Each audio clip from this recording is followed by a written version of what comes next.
New leaked report on what Trump's thoughts are on Ukraine. Are we going to see the end of Ukraine-Russia conflict? Well, today we're going to talk about just that. What was this new report saying, and what is the end goal and end game? And what does Trump propose? We're going to discuss all that. While he's discussing this, and while this report comes out, Zelensky is begging NATO for nuclear weapons. Is that an escalation? Pretty much, where he's saying, oh, it's just to tell Russia that we don't want to do this anymore. So you're wanting to escalate by bringing nuclear warheads into a conflict? That's not too smart, is it? We'll discuss that as well. Also, we have word from the border. Border chief makes an astonishing comment. The question is it good or bad? And what does it actually say about how Trump is now running the border? It may blow your mind. And then lastly, we're going to talk about the Christian movement. What happened at the prayer breakfast, and what kind of initiative and task force did Trump just set up for Christians? I told you the pendulum is swinging, and sometimes the pendulum swings not in the right way, but to be honest with you, as bad as it's been lately, and over the last few years, really the last few decades, this is a very positive move, I think. We're going to talk about what new task force that Trump just gave to the new Attorney General. And what else did he just do when it comes to Christianity? Let's dive into these stories today.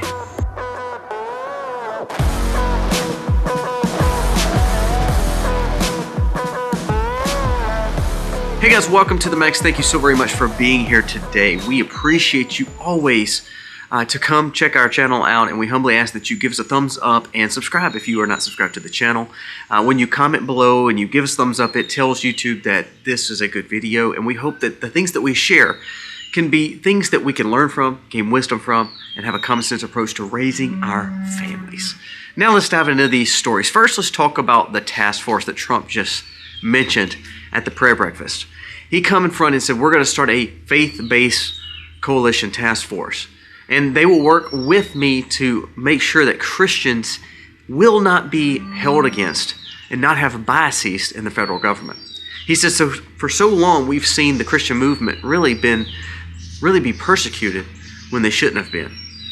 He was talking about the fact that you saw people praying in front of clinics, and the Attorney General's office and the DOJ would literally go in and arrest these people. He said no more of that. So he has tasked Pam Bondi, the new Attorney General, and the DOJ to root out any problems, to start a task force to make sure that faith and Christianity will not be held against. And I think this is a positive move. For so long, as a Christian, conservative Christian, I felt like sometimes our voices are closed, and then we hear the fact of, what the DOJ was doing to Christians. I mean, for instance, the praying in front of the clinic, 75-year-old people arrested. So I honestly believe this is a great movement. And here's what I like the most. Here's what politicians do. They get up and they say God, but they never talk about the one true God. And they'll say stuff like, well, we want all religions free. And so they'll mention all these religions to try to make you believe that it's going to benefit just Christians. This is what I like. Trump said Christianity, talked about Jesus and God, and talked about how he wants to root out any problems that's facing not just religion, but Christianity. There's never been a politician, and again, I'm not even saying Trump is perfect. I'm not saying Trump is actually the most spiritual man. I mean, I don't think he's going to be leading any Bible studies anytime soon. But we've never had a politician actually say the things that Trump says. It's kind of like the abortion issue. For so long, everybody's like, well, he's not really the most pro-life candidate. I don't care what you say. He may not say that like what George Bush said or Ronald Reagan said, or even down to some of the Democrats from years ago. Here's the thing.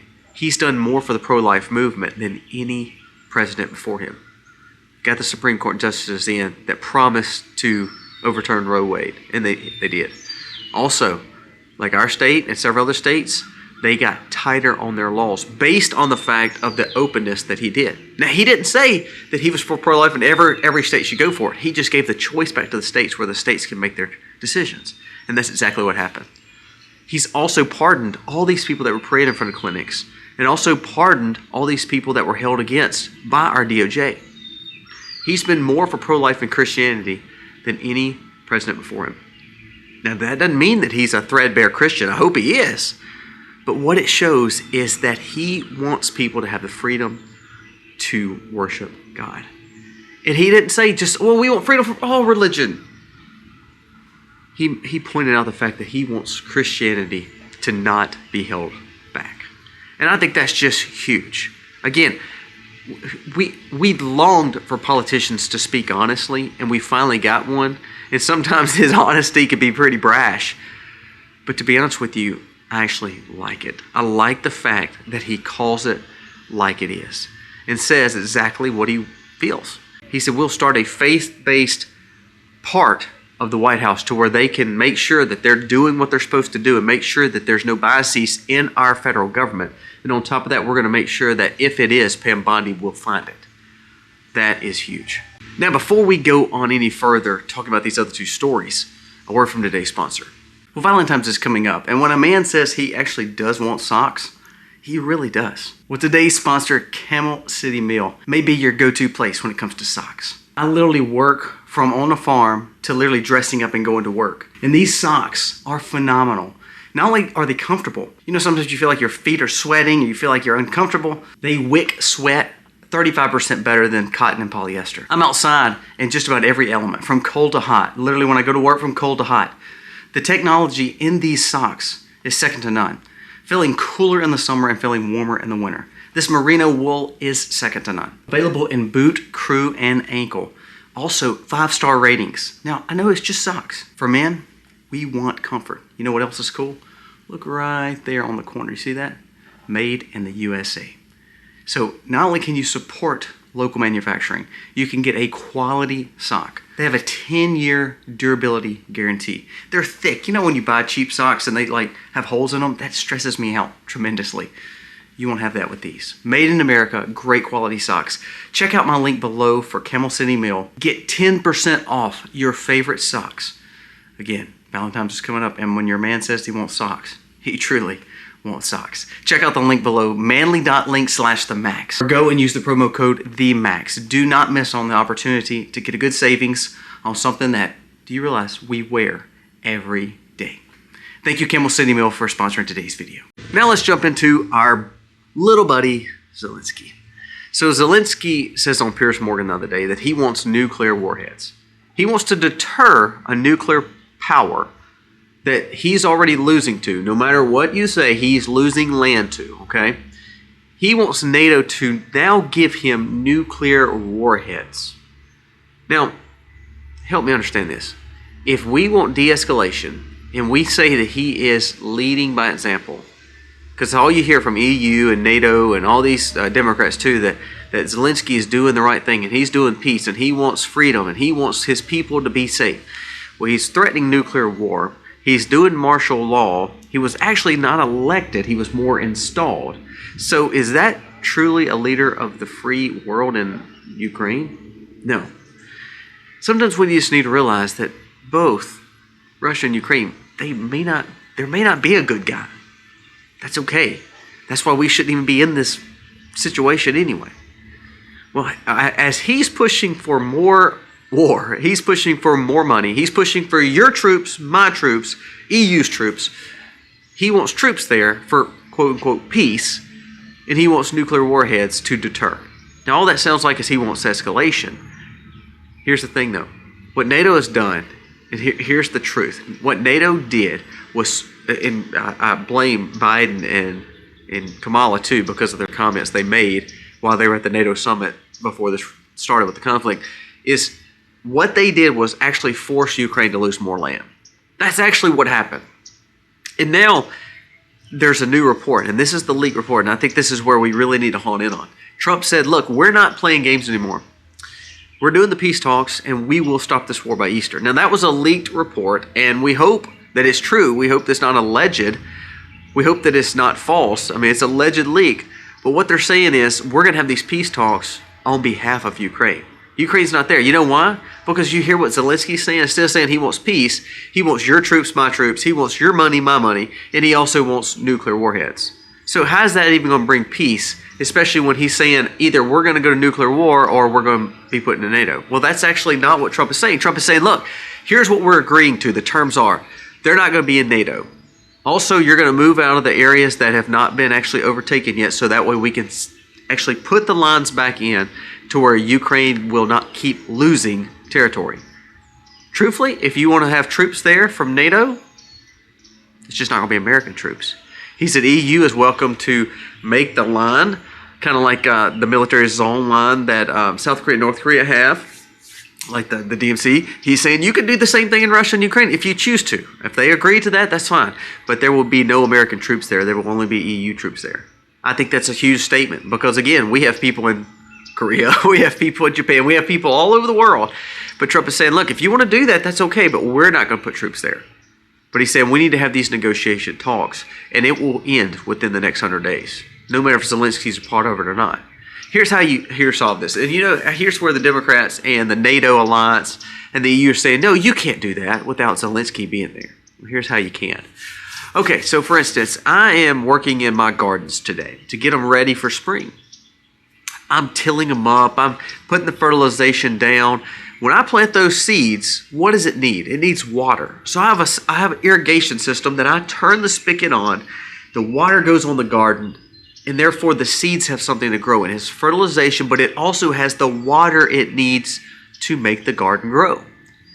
When things start growing and good crops start growing, the vegetation starts growing, it helps make sure that other things like weeds and bramble and grass are not growing. Now, what happens if I plant the seeds but I didn't have water? I never watered it. I got it all ready but never watered it. Those seeds would not grow. Bramble would take over.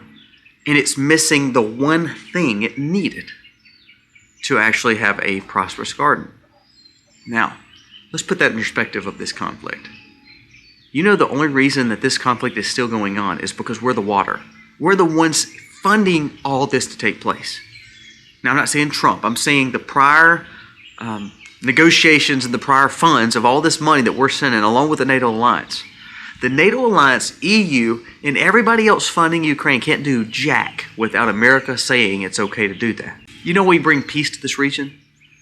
You turn the spigot off. Turn the spigot off. You turn the spigot off, and then you have negotiations.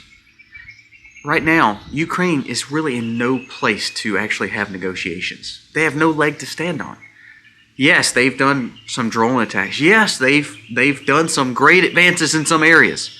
But honestly, it wasn't them. It's us proxying through them, which I believe is completely wrong. So really, Trump needs to exactly step over. It's like a game of rook. He does need to trump the situation to where we just say, look, we're just going to deal with the source, with Russia. And so what he's saying is, look, we're going to come up with a definitive line so Ukraine is not losing any more land. Because what happens is the more money we give them, the more the spigot is still on, the more NATO is quote-unquote helping Ukraine, the more land they're losing. That's what blows my mind. Democrats say they want to support this guy who is not allowing for free elections, who is literally losing more of his territory, and NATO just keeps funneling money to him through us. And really from us, to be honest with you. So what Trump is doing is saying we want Ukraine to have some land and have freedom. But part of that is no NATO, no American troops, have definitive lines. And if EU wants to put a line there and guard it, fine. But it's not for NATO to do or U.S. to do.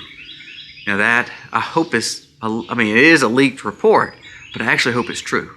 Because if it's true, what it means is we're going to cut the spigot off, so we're not going to be sending hundreds of billions of our taxpayer dollars still to pay for the pensions and the rebuilding, because part of this was rebuilding. And guess what? America was not involved in the rebuilding either. Trump did not agree to a rebuilding effort where we're paying money to it.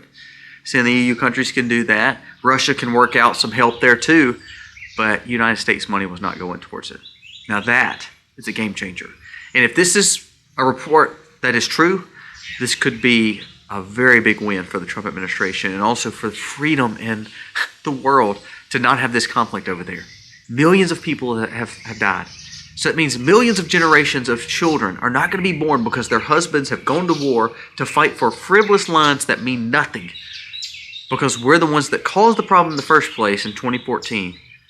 And now we're seeing the repercussions of really a failed situation with all our taxpayer dollars going in NATO too.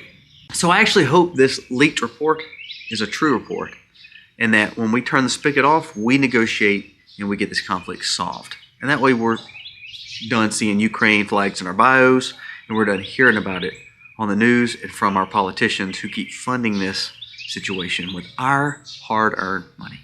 You know what I'd like to see? I mean, and this is not really part of the video today, but I would love to see Elon Musk and Doge audit the money that went to Ukraine. We're auditing all the rest. Actually, Elon came out and said that once we realize line by line how much waste is in our government could actually run on about 30 to 40% of what we're actually spending. That shows how much waste that we're doing. And now he's working on entitlement programs. Yes, he's going to keep on working on USAID. I mean, for instance, Trump just cut USAID from 13,000 employees to 243. He said, literally, we have got 13,000 people doing a job that 240-something people can do now. And it will be under Marco Rubio, Secretary of State. Unbelievable. So I really hope that the Ukraine, 200-some-odd billion dollars that, remember, Zelensky said he can't find the other 100 billion. No one knows where it's at. I would love to see a line-by-line report from Doge, because there's no inspector general, there's nobody collecting the money and know where it went. I'd love to see where that 200-something billion dollars went that was supposedly going to Ukraine. I believe you'd start seeing a lot of senators in Congress get very upset, because I believe some truth will start coming out and it may show where that money actually went. I'm anxious to see, and I hope Elon will step up and do just that. Now to the last story of the day. Border Patrol come out and stated, I want to read this article. This is a New York Post article, and again, good leadership. And again, it doesn't matter. I mean, remember, there's no, I mean, they're installing a few extra pieces of border wall, but there's no really major installation of border wall in the last 10, 15 days. There's no a place that is just overcome with so much military that they've just, fought people back to not come across the border. I want you to listen to this report. It says illegal border crossings have plummeted 90% since Trump returned to the White House. The border chief says that we're not seeing hardly anyone try to even come across the border. He said, actually, it's the opposite. He said, knowing that people are getting deported and knowing that they are not getting control of where they're going, he said, we're starting to see people self-deport and go back across the border. He said, people are not crossing, and it's down about 90%. He said, the few that's trying to cross, we're getting them. He said, but now we're to a point where it didn't take force. It didn't take the wall. It took someone that was willing to abide to the Constitution. Trump didn't set a new policy. All he did was enforce the laws that we had on the books, something the Democrats didn't want to do. So we now are seeing our cities being saved because ICE is moving in. Venezuela gangs that took over Aurora, Colorado, guess what? Tom Holman, they're there, getting the gangs out. So why would you think people would be upset about that? They're not. That now the Democrats are up in arms, the politicians are up in arms, but honestly, the people who live in those areas are thankful. Even the liberals are like, look, we're thanking because now we feel safer in our own apartment buildings that we've been overrun for the longest. Penn Bondi is suing Chicago and Illinois, the state, because they're harboring and trying to stop ICE from coming in and getting people who are here illegally. I mean, can you believe this? Trump set no new policy. He's literally following the Constitution for sovereign borders that any country would do.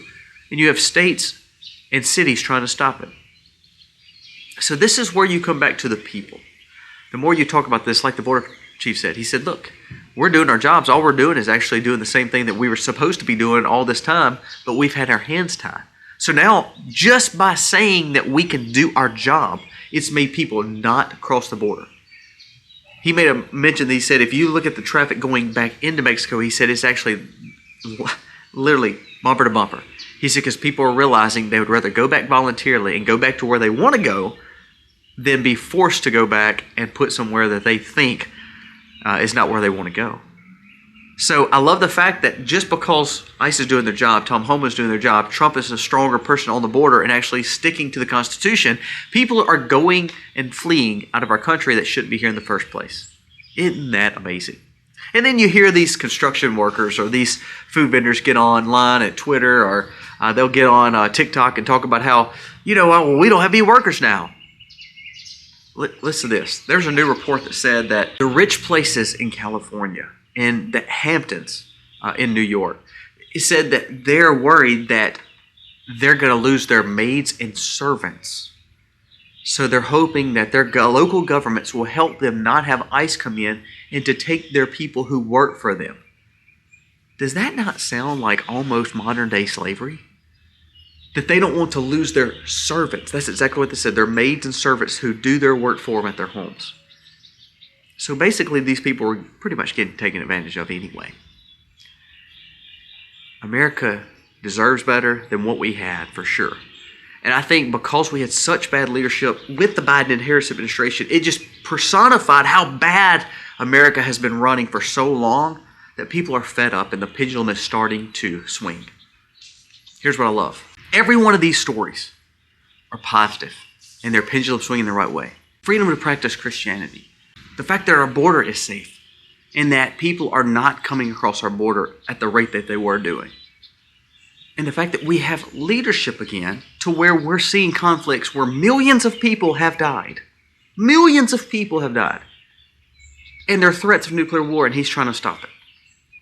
Those three things are very good things for American people and for the world. Trump's not leading your Bible study. He's not Superman. All he's doing is putting America first and leading by example.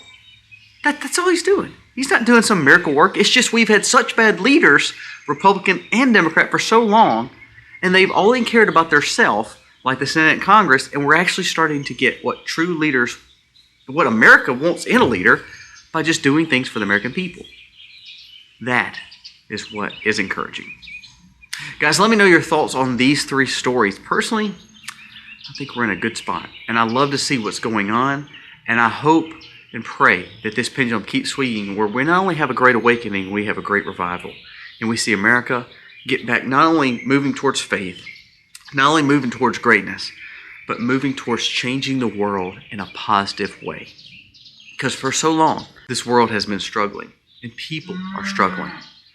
This is encouraging, and I love to see these stories. I hope that from this, EU learns about their borders because Germany is doing better. They're trying to close their borders up. Italy is trying to close their borders up. So I hope it's encouraging the world to say, we have been pretty stupid for a long time. We see what America's doing, and we need to do it too. Guys, let me know your thoughts on today's video. And again, thank you so much for watching. We want to encourage you to do better always. And hopefully when we do these stories and talk about them, we gain wisdom and we seek guidance. And most of all, we serve God through it. Guys, thank you for watching. God bless.